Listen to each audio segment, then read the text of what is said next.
I have got a few PowerPoint slides. Apologies for those of you that aren't public servants. You'll realize this is the only way that we can get out of bed in the morning and do anything is with a PowerPoint slide. And I just wanted to really convey 3 principles from our own work of what the sort of digital age means for large institutions.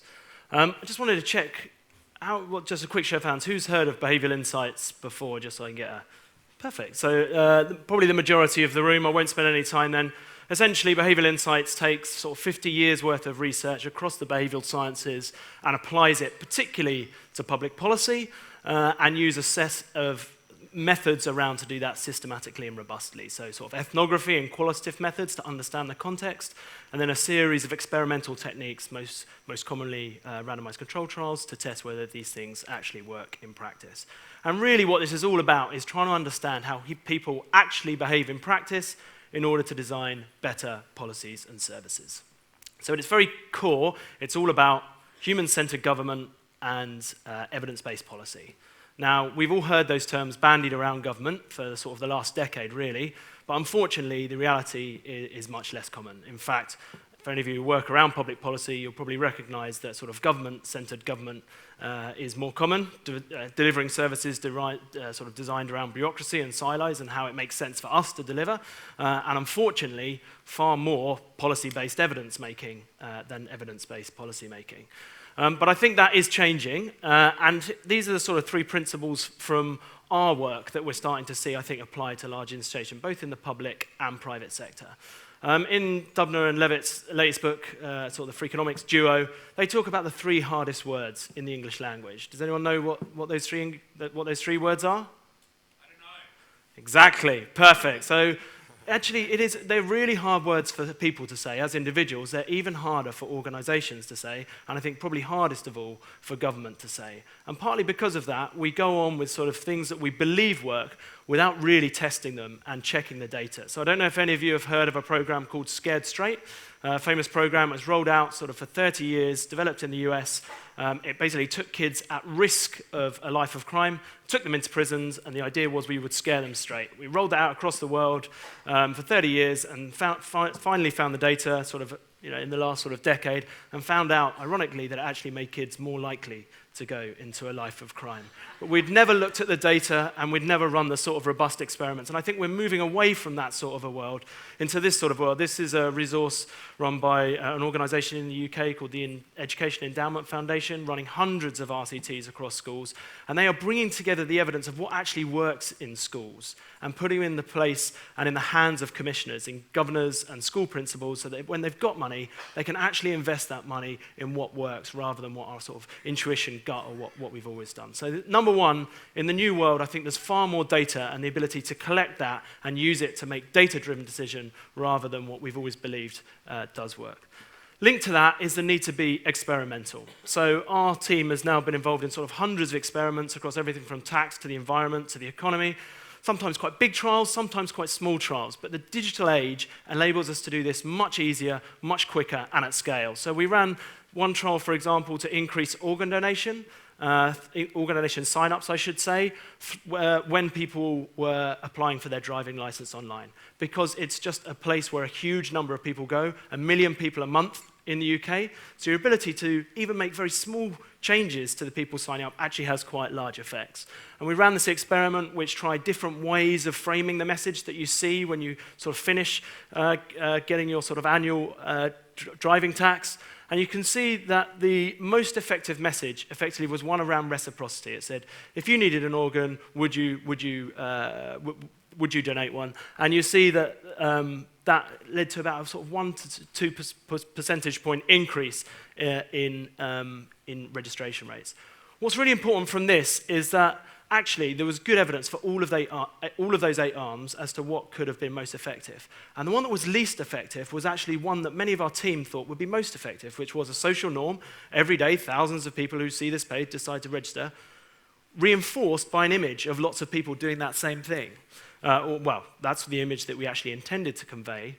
But actually, as you can see, we actually chose the wrong type of image. This doesn't look like the type of people who either need organs or, in fact, are donating organs. And, in fact, looks like an image which is taken off sort of Shutterstock, which effectively it is. And we're finding increasing evidence that sort of gimmicky type images or messages don't work with people, and the details here are really important. If we'd have just gone with this message, we'd have actually, ironically, reduced the number of people signing up to donate their organs. As it was, we can now roll out the most effective version, which will lead to about 100,000 extra people signing up to the organ donation register every year. And you need to take that approach and apply it en masse. We sort of talk about this approach as sort of test, learn, adapt, but it's basically an agile methodology where you continually test and refine what you're doing.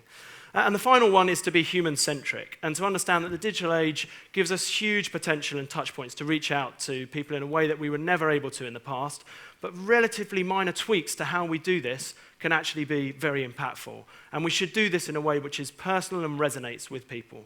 So this was a trial that we ran in job centres, trying to get people to turn up to job fairs that we put on. The standard message, 10% of people turned up. When we just added the person that we were talking to, the job claimant's name, that went up to 15%. When we just added the name of their job seeker advisor at the bottom, that led to 18% of people turning up.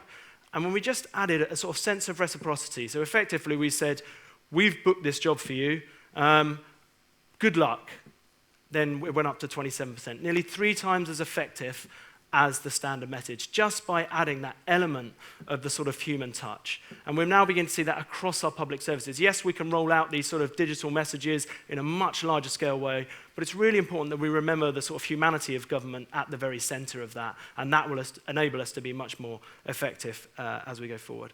So just as I wrap up, there are huge opportunities in this area that digital sort of shift provides for large institutions, both the public and private sector. You know, things like predictive analytics. At the moment, most of our work sends blanket messages to everyone. That can't be the way that we do it in 5 years' time. It needs to be targeted, understanding what messages work for different segments of people based on their past behavior, demographics, etc. There's huge opportunities that we can reach people, as was just mentioned a minute ago, in ways we haven't even thought about before using digital technology. A really interesting trial going on at the minute in Moldova around observing people taking their TB treatments, which, you know, there's huge lack of adherence and leading to resistance, and people have to go to their doctors and literally get observed taking their treatment. I mean, that just can't be cost efficient, so we're looking at ways that you could do that virtually, and also to collect and really meaningfully engage with citizens in the whole policy process, as well as the sort of service delivery system, and allow citizens and client users to talk to each other and help themselves. Actually, Steve's organization, Telstra, like Apple, solve a lot of their problems with customers actually helping each other. Actually, that's a great source that government never really uses. Why should job seekers not talk to each other and help each other find work, rather than always assuming it has to be government itself? But finally, there are, of course, dangers here as well, and big barriers to get over. Data security and trust will become increasingly important. Government doesn't have a very good track record in this space, but we need to get better. And increasingly, as we outsource this, we need to make sure that we have systems to safeguard that information so that it's used properly. We need to worry about the digital divide. You know, there's huge penetration of smartphones and the internet now, but for those that aren't connected or aren't able to access it, we need to think about that they don't get left out. And finally, actually, we know very little about how humans behave online. We're only really just learning now in government how people behave offline, actually, and really understanding that in any robust way. But actually, there's increasing research to show that people behave differently on and offline, and Shlomo Benartzi's work in this space, I think, is just fascinating. So we know in the offline space that defaults are very sticky. So if you change the default from a sort of pension superannuation, from an opt-in to an opt-out, you get a huge increase in the number of people saving. We've seen millions of extra savers in the UK. In the offline world, it seems to work in exactly the opposite way, because we've become used to seeing boxes that are already ticked for us. We make decisions much quicker online, and therefore defaults that we might use in the online space may actually turn out backfiring. So that goes back to my original point that in order to do this and do it well, we need to be data-driven, we need to be experimental, and we need to do it in a human-centric way. Thank you.